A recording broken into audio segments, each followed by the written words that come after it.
ஆண்டவருடைய நாளாகி என்று இந்த பலியில் பங்கேற்க வந்திருக்கக்கூடிய உங்கள் ஒவ்வொருவரையும் உளமாற வாழ்த்துகின்றேன்.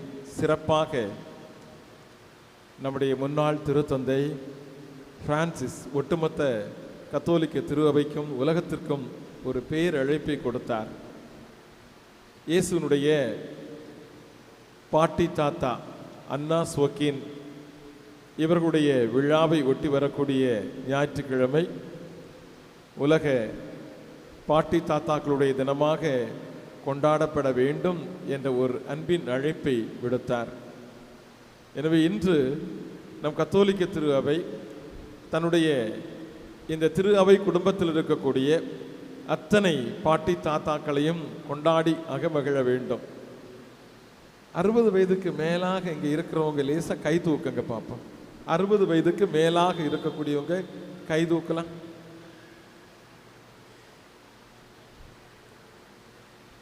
வாழ்த்துக்கள்.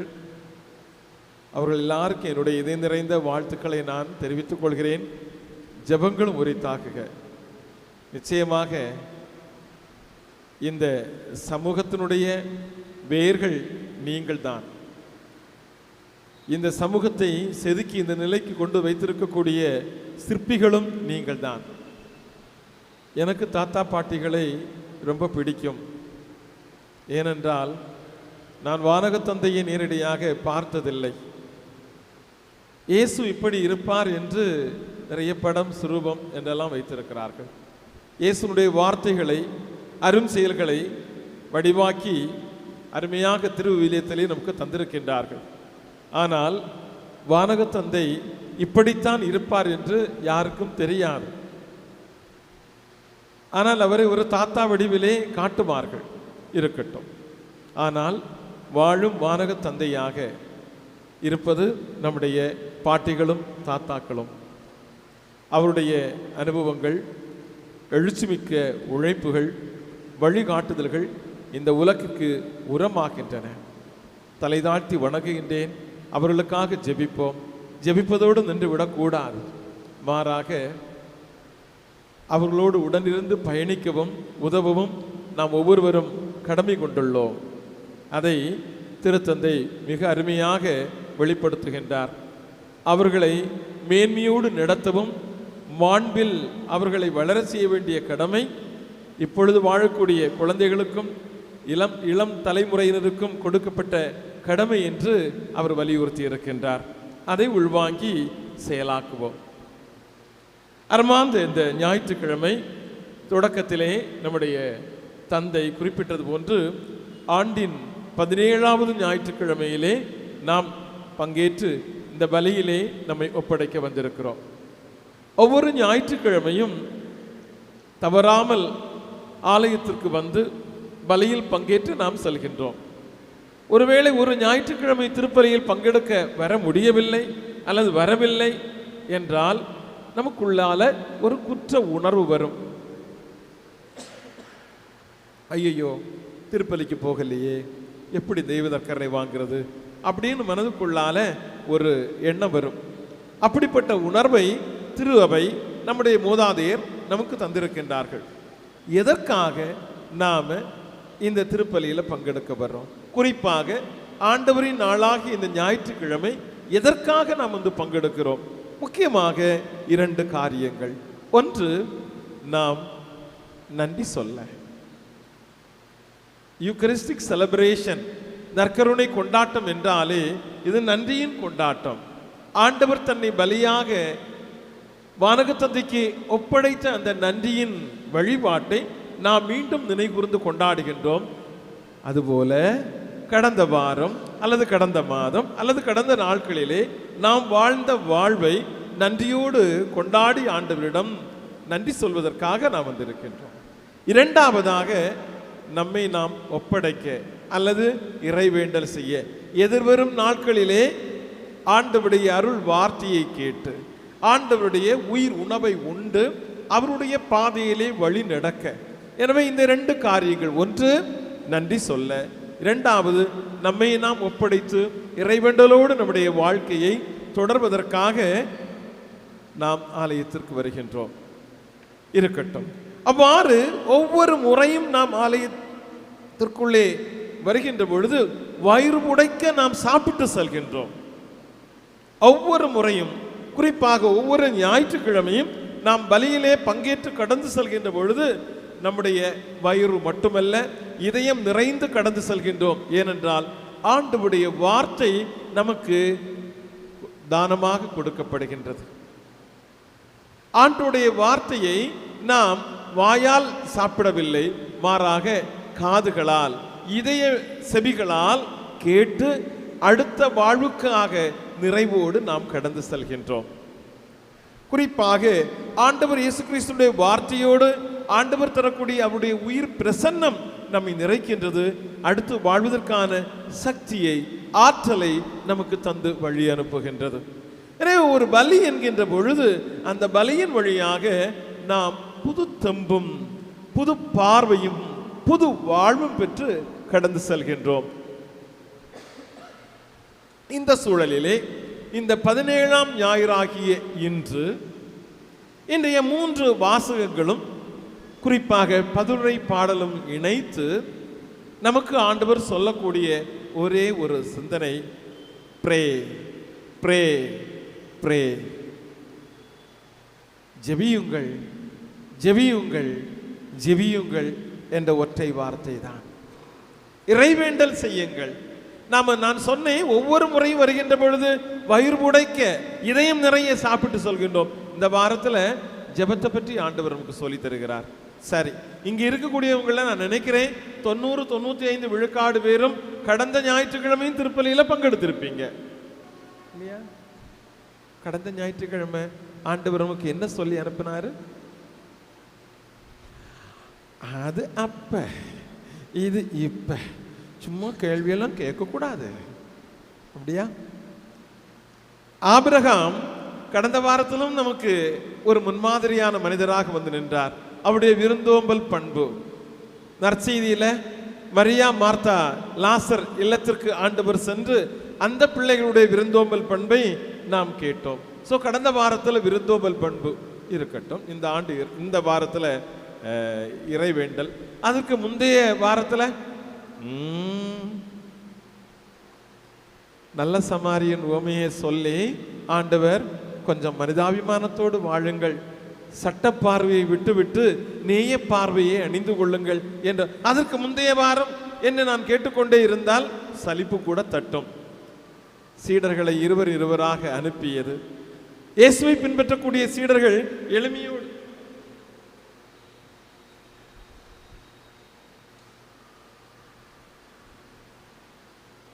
எளிய வாழ்வை தொடர வேண்டும் என்ற ஒரு பார்வையை அவர் நமக்கு கொடுத்ததை நாம் வாசிக்கிட்டோம். இப்படி ஒவ்வொரு ஞாயிற்றுக்கிழமையும் நாம் வருகின்ற பொழுது ஆண்டவருடைய அருள் வாக்கின் வழியாக நாம் புனிதப்படுத்தப்படுகின்றோம், அடுத்த கட்ட வாழ்விற்கு அழைக்கப்படுகின்றோம் என்பதை கருத்தில் கொள்வோம்.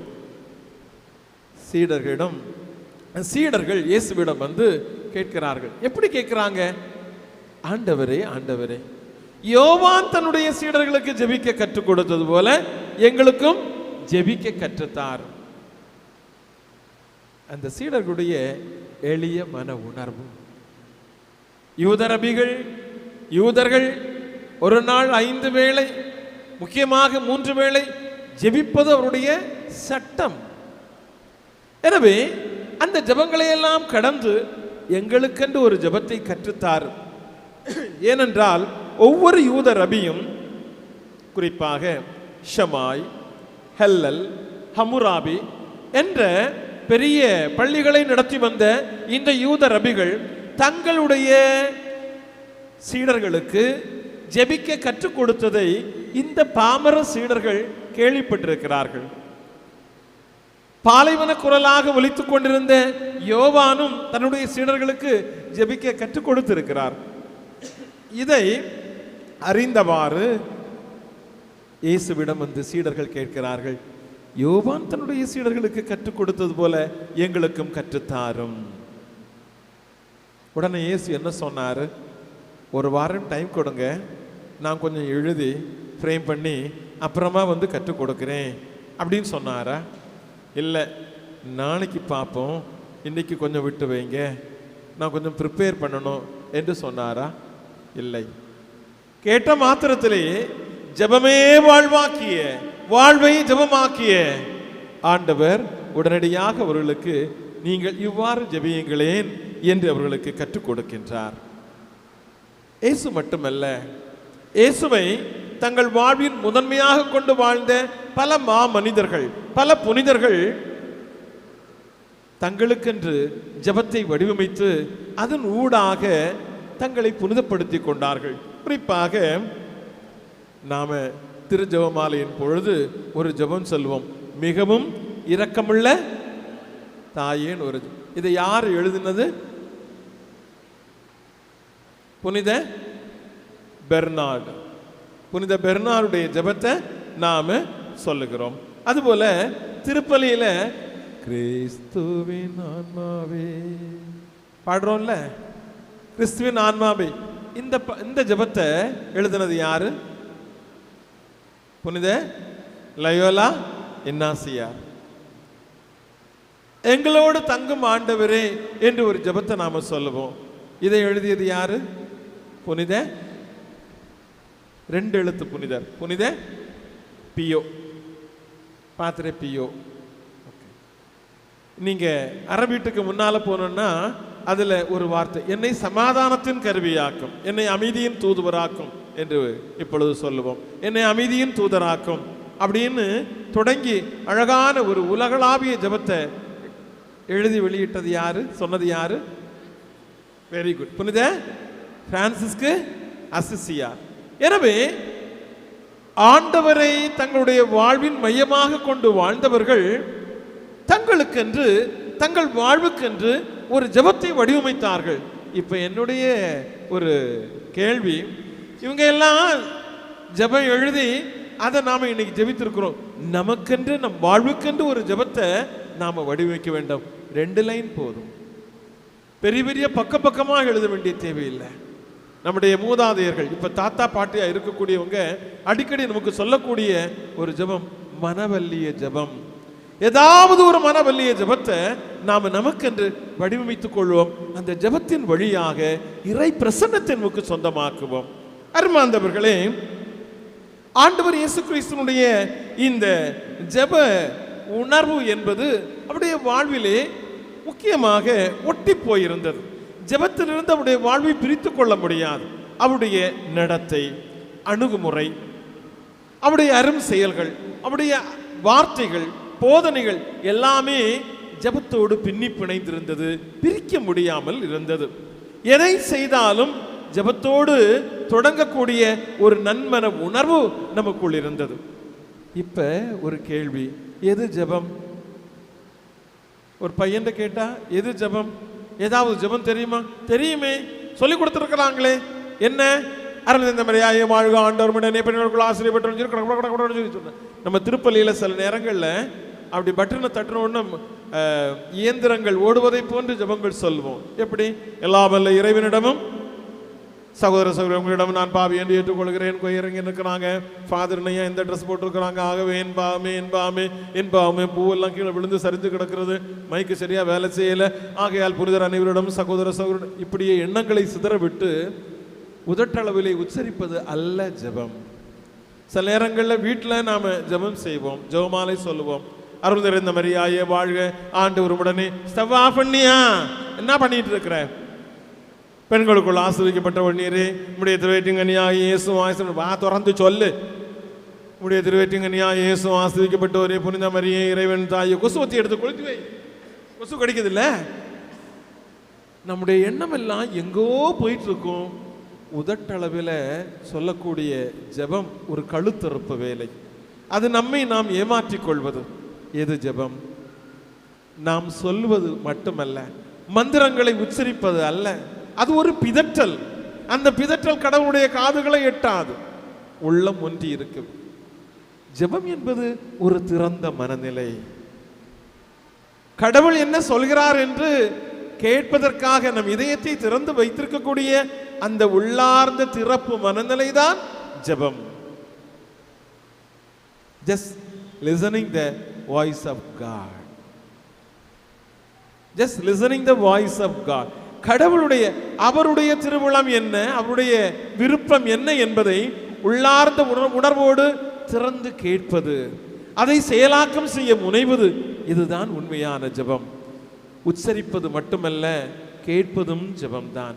அடுத்தவருடைய குரலுக்கு கேட்பதும் ஜெபம், இயற்கையினுடைய குரலுக்கு கேட்பதும் ஜெபம், கடவுளுடைய குரலை கேட்பது ஜெபம். எனவே இயேசு அதை தன்னுடைய வாழ்க்கையிலே வெளிப்படுத்தினார்.